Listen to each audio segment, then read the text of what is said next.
Welcome to the Pirate Broadcast, where we interview interesting people doing interesting things, where you can expand your connections, your community. Kindness is cool and smiles are free. And let's get this party started. I love it. I love it. I love it. Adam, happy Friday. Welcome back, Mr. Pirate. Good morning, Russ Johns. How you doing? Rocking and rolling and having a great time. Love the fact that we are here again today and we can hang out and have a great conversation. Hopefully inspire someone, influence someone, or motivate them to do better things, bigger things, greater things. That's a plan, man. Right? Like just helping people, one day at a time, one person at a time. It's so funny. Like people talk about that, like it always sounds kind of cliche when you hear it, Russ. They're like, my content, I don't care about the likes. I don't care about, all I care about is helping one person per day. Yeah. And you're like, that's BS, right? Like, come on. But then it actually happens and like you get like positive feedback about something, or someone says, hey man, listen, I took your advice. I do recruiting. So I took your advice on job interviews or my job search and it worked. And you're like, oh, maybe we're onto something with that advice, that one person thing. It's funny how that works. Well, the beautiful thing about it is it's digital. So it can help one person today. It can help 5 people tomorrow. It can help, somebody on a Wednesday next month. It can have, you don't know when it's going to land. You don't know when. It's almost the same kind of concept as when the student is ready, the teacher will appear. Oh, wise one. Sun Tzu over there. The war of art, right? Yeah. The war of LinkedIn. Yes. But we're growing live. It looks like your new studio's coming together. It's developing. You're going to get some logo in the background. You're going to get some guest chairs in there and make sure that you have a proper interview style process that you're going to be eventually going to be building out into. So eventually it's all about the process, man. It's the gadgets and figuring things out and building out the studio that I had a vision in my head, and the office that I'm in right now, it's my first ever office, my first spot. And when I saw the space, I was like, the walls were yellow. There was like brown carpet from 1973 in here. And I had a vision. I'm like, we're ripping up the carpet. We're putting down some nice, the lock and, vinyl floors in here, the planks, going to paint the walls, going to put up some lighting, going to get some cool stuff in here. And it's all coming together over the course of it's been 7 weeks now. And I love it. And I'm just waiting on my chair. And we went crazy. My wife, it's this giant black and white armchair. And I looked at it at first and I'm like, this makes no sense. The chair doesn't work in here. It's weird. I don't like it. But the more I thought about it, my wife's like, this is a studio. This is your spot, right? Like you want to have like a conversation piece. I'm like, what the hell does that mean? I'm the conversation piece in the studio here. And we just went for it. So we got this crazy black and white chair coming. And I think it's going to be pretty cool when eventually I have guests in the studio. And that's like the throne for them. Yeah. Now I just got to figure out technically how to make all this stuff work. But yeah, man, it's great. I love it. I love having my own spot, Pause Studios. It's interesting because you, like many others that I know, we've kind of graduated through this whole process, LinkedIn Live, and, started out with simple tools, just doing what we can do to get it, figure the thing out and enjoying the journey. Having the conversation every time we fire up the camera, it's one of those things that we have to learn something new, evolve. I finally got this screen back here and I got a television screen because I thought, why not do that? So I could change it up and make it crazy. Why not? So that's a monitor. That's a monitor behind you. Yeah. So it's and TVs are so cheap these days. I was in BJ's the other day last week, and I'm like, you could get a 55-inch TV that's perfectly good for like $300. I'm like, geez. I remember my first flat screen. We were living in the city. It was like 10 years ago. I think I spent like $3,000 for like a 42-inch TV. It was like the biggest investment ever. It's like, geez, I was like, I gotta finance this thing. I don't have $3,000 for a TV. Now you could literally go anywhere and they're cheap.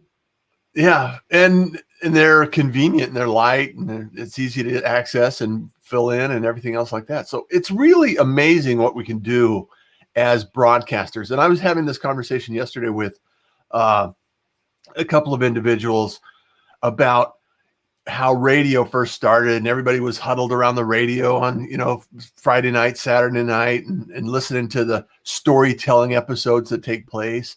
And then television came in, and there were, 2 or 3 channels that you could listen to, and you had to get up off your chair to change the channel and, move the antennas and everything else. And all of a sudden, Turner Broadcasting came on with this thing called cable. And all of a sudden there was a few more choices, and then Blockbuster came along, all these iterations. And now podcasting and live streaming is starting to get popular, and it's just in its infancy. You think? I think it's just in its infancy, Adam. You don't think we're toddler phase? No, I don't. Well, then I'm happy to be on board. I think we're getting there. We're getting there. And a lot of people are still figuring it out and still growing with it. But the opportunity is still wide open. And I don't know about you, but myself, I seem to be surrounded by all the live streamers, and it seems like it's saturated at some level. And at the same time, we're only a fraction of the population that is actually doing it like this.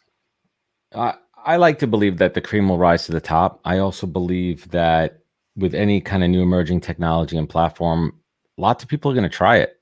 But just like podcasting, it's a very small success rate of how many people stick with it and consistently do it day in, day out, week after week, put out a good product, up their game, up their quality. And it's one of those things too, where if you lose your spark, like anything else in life, you lose your passion for it, it kind of fizzles out. And it's more than a fad. It's content, it's conversation. And I love that we're getting back to it. Now, I'm not that young, man. I just turned 42. I remember I had a rotary phone. My phone was connected to a wall. I remember times without cell phones. I had a beeper. I remember my remote control to the VCR had a cord to it. Yeah. My first HBO box had this little sliding thing on the top. And I think that's kind of one of the cool things I think about of having that mixed perspective. That I remember what it was like. It was funny. I was joking. I had a phone call yesterday with a new connection, and we were joking. Life was kind of a little bit better before camera phones. You didn't have to worry about being on camera all the time, or someone taking a picture of you doing something you may not want to be doing. Right? You could actually have fun and loosen up a little bit more. Yeah. And sometimes I'm like, right, maybe I wish we didn't have that camera so accessible. On the flip side of it, with my 2 young kids, I don't have to go run and get that DSLR I was telling you about up in the closet to shoot photos of them. I don't have to miss an opportunity, right? I can just take out the phone and capture everything. So it's evolution, my friend. Innovation. Every technology has its advantages and its constraints and its challenges. Everything is in life is that way. And it's just and think about the perspective you have at the time. If you think about it, and saying, well, I'm sure glad that I wasn't on camera when I was growing up. Thank God college we didn't have camera phones. Yeah. And then I think, just like you said, capturing those moments with your kids are priceless. I mean, that's priceless. Yeah. And that's infinitely more valuable than the disadvantage of not having it, right? Imagine if my parents in the early 80s had a camera phone. How many more pictures would they have left? And we have a lot. My dad was into photography. Like, we would have a lot more. But it also makes those pictures that we have so much more valuable. Yeah.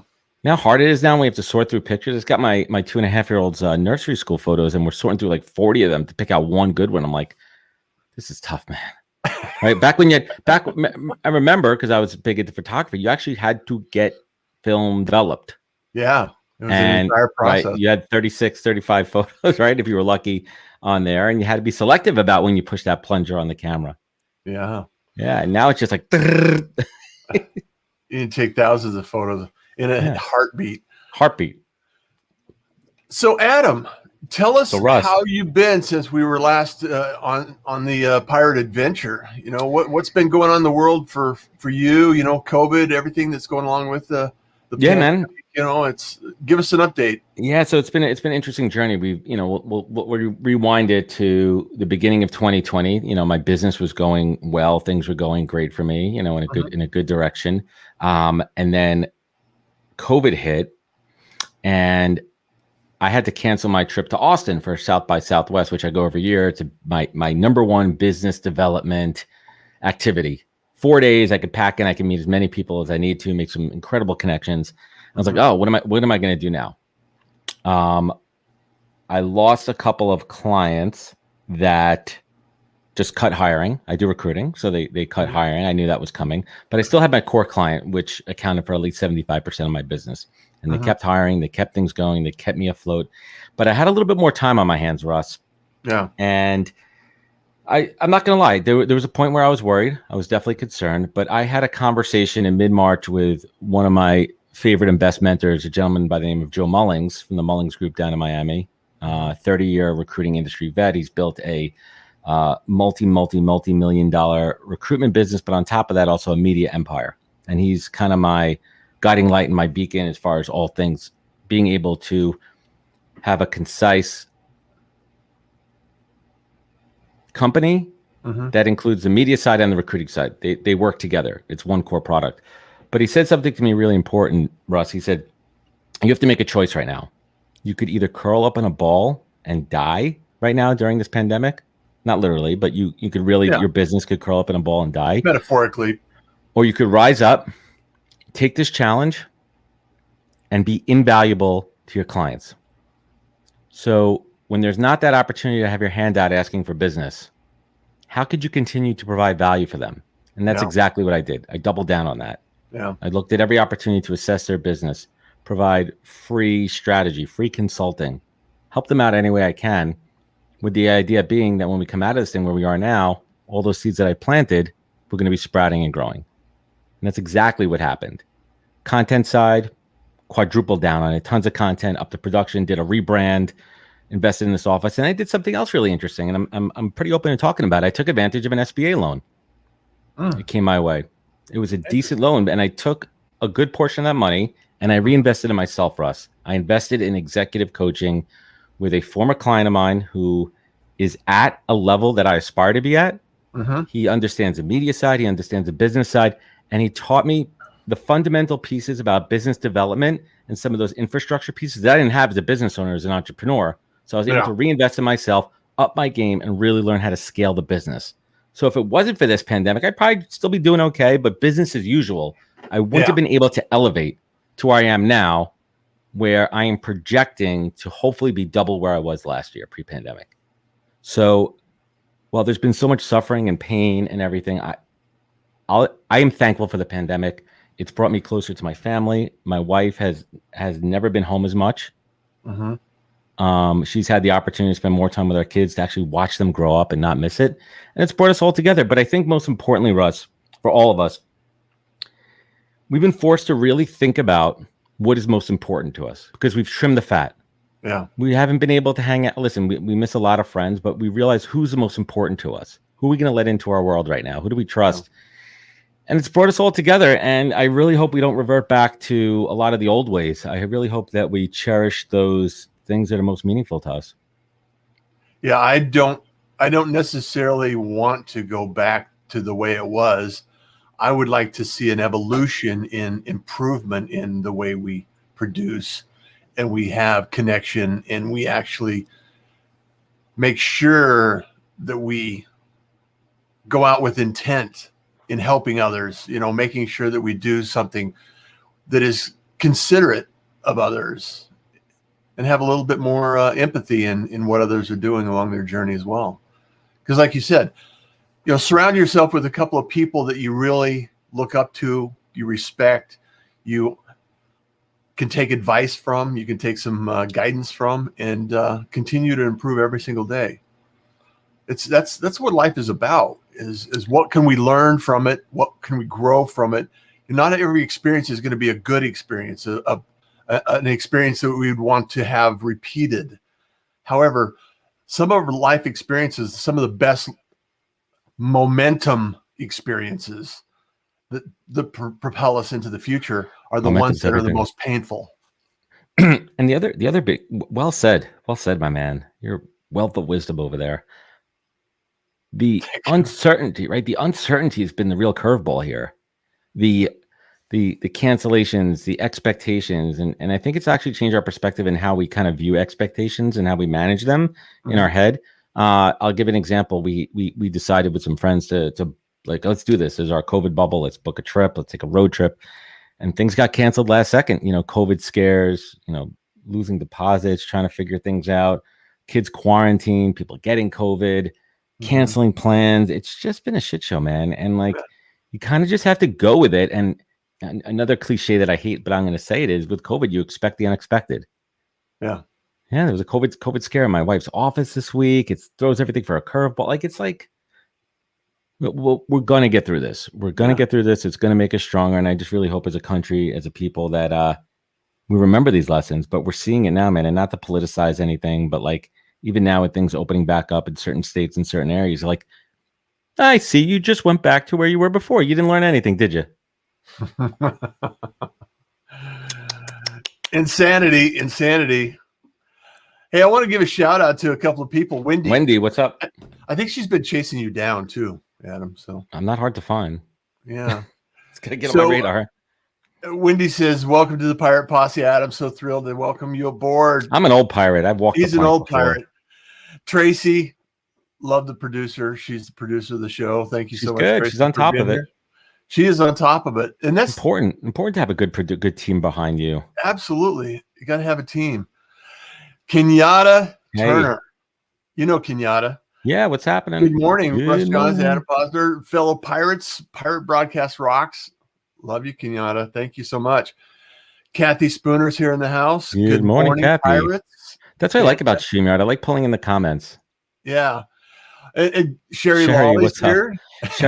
Sherry is such a great ally. Like, Sherry chimes in on some of my comments, and she's just like, she sees what I'm doing on a lot of. It's funny too. I'd like to kind of, like, not like Easter eggs, but I put in some, I call them snark bombs on certain posts, where the people that follow my content and they know it, like, it looks like a very benign kind of comment on something, but they know exactly what I'm saying. Sherry knows what I'm talking about. Yeah, she's a good people. She's one of the best. I love you. And then Kathy Spooner also says, I just got Clubhouse recently. It reminds me a bit of radio and a bit of live podcasting, interesting platform.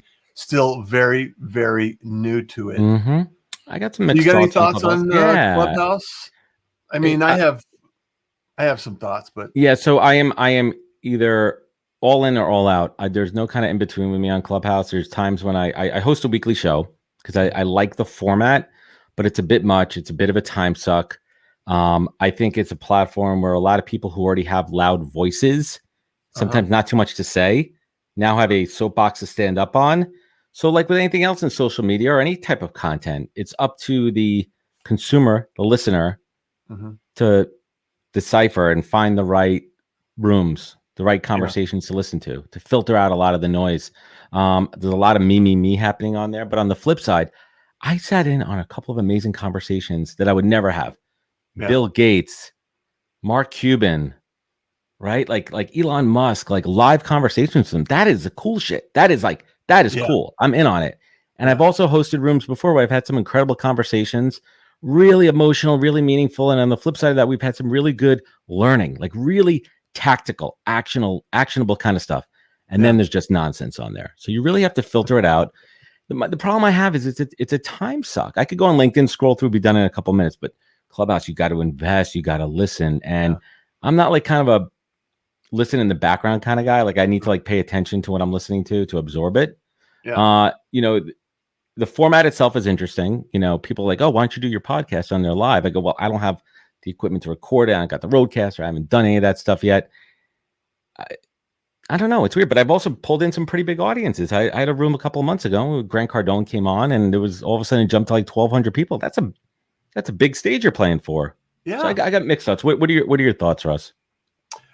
It's the way I look at it. It's a very addictive personality in the platform, and you could, like you said, you could get absorbed, and you could lose a lot of hours just trying to find the right location to be heard, or to hear someone else, share some nuggets of knowledge. I don't know if you were around when Blab was up and operational. Yes, but I wasn't familiar with it. I know what it's all about. Very similar. It reminds me of, it's very similar, very interactive, very fast paced, very an opportunity to do me. And the reality is that I love the idea and I love the concept. However, it's one more thing and one more place that you have to participate in, and you have to be active in order to really accomplish some of the goals. You can grow an audience with it, and you can meet new people and develop relationships. So it's not a bad thing. Not at all. And I'm on there, and however, I am working really hard to reduce and produce more focus and output on the Pirate Syndicate and some of the things that I'm going with, for and developing in that platform. And it's like, I can only do so much and still do my client work and, take care of mom and, life and everything that goes along with it. I'm already working too many hours that, I have a habit of workaholic tendencies, so I have to watch myself. Let's riff on that for a second, because you brought up a really good point, Russ. You can't be everywhere. We're running businesses. We have lives on the outside, and you have to decide where you want to go all in on and focus. Yeah. You can't. I don't think it's a good strategy to do a little bit in every place. I'm of the mindset of an inch wide and a mile deep. That's what I do on LinkedIn. That's what I do with the podcast and the podcast content. I am intentionally off of TikTok. It's not my audience. I don't need to grow it there. That's not where I need to be. I've given it a lot of thought. I've heard all different sides of it. TikTok's not for me. That's not my audience. It's not the focus of the show. It's not the focus of the recruiting business. It's not where my audience or my customers are. If I wanted to expand and have mass appeal, yes, but that's not what I'm looking to do. I have a B2B focused show. That's what I'm doing. That's why I don't do TikTok. People have had great success with B2B on TikTok, just not for me. I put my time and effort elsewhere. Yeah. Clubhouse, I've thought about a little bit differently because I see the opportunities there. And I figured out how much effort I want to parse into that. And I've made that commitment.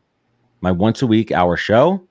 And then I usually spend anywhere from another, we'll call it 1 to 2 hours a week, dipping in and out of rooms. I'll support my friends like Hala. I come on her show a bunch because it's a network of podcasters. And I'm learning. I've learned so much on those podcasting shows, technically, how to market my show, how to produce it, little tips and tricks that I would never think about.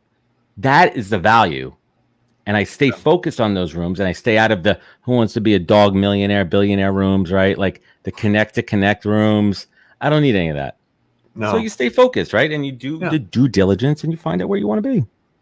Well, but also explore a little bit. There's something cool about a little bit of voyeurism.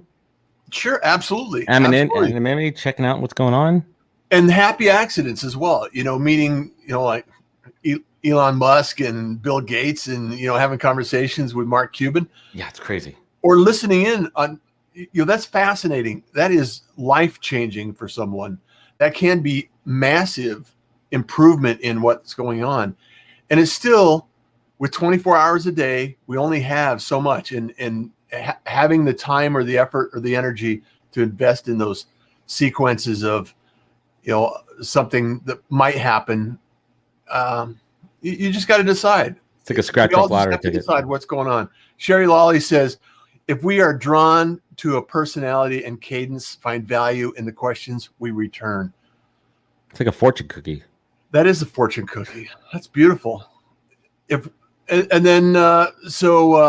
Kathy Spooner, I agree with you. What she was saying, got into Clubhouse. The Clubhouse is good. It's blowing up. Other platforms are gonna, kind of. That's the thing too. LinkedIn's going to have their audio platform they're working on. I know for a fact. Twitter's already out with it. It's not a crazy concept. And the other thing too is it's interesting that there are. I like the invite only element of it because I do like that. That like from a marketing perspective creates the exclusivity and the demand and the FOMO. But they're excluding the whole Android population. And I'm not really sure what that is that a strategy or limitation of Android or something that is just. Come on, Android is so much. I mean, I'm an Apple guy, but the Android phones are so much more advanced and stable. Like it's crazy. It's crazy. Howard Kaufman says so much learning from great podcast interviewers and guests. Howard, I love you, man. If I do end up getting the Roadcaster though, there's no reason for me not to record my Clubhouse shows because that's the device I need. If I get the Roadcaster here for the studio, you might as well get it. We'll see. Yeah. It's on my list of toys, but it's huge, man. It'll take up my whole thing here. I got this like 70-inch stand-up desk, and I was like, oh, this is going to be big enough.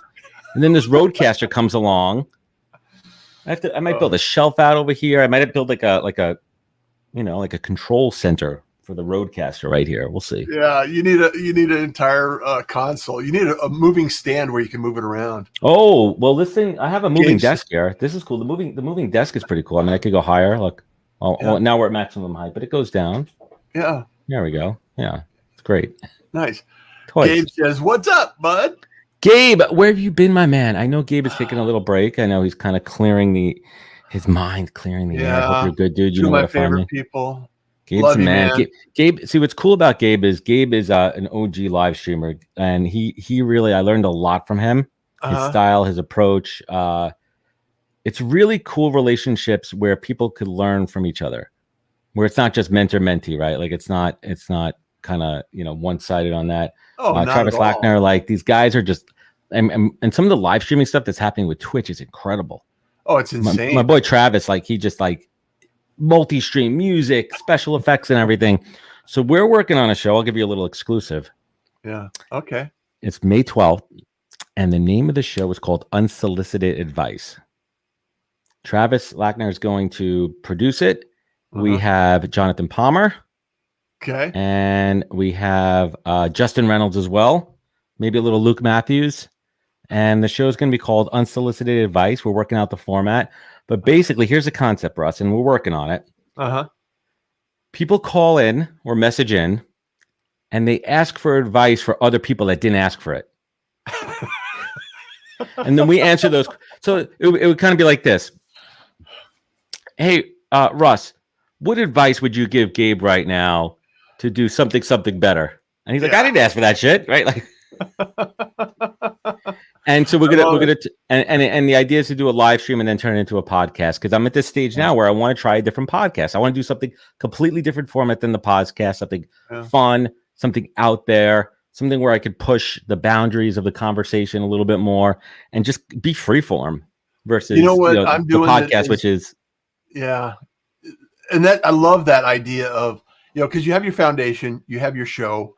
You've done it. You've proven out that you're going to show up. You're here on a regular basis, right?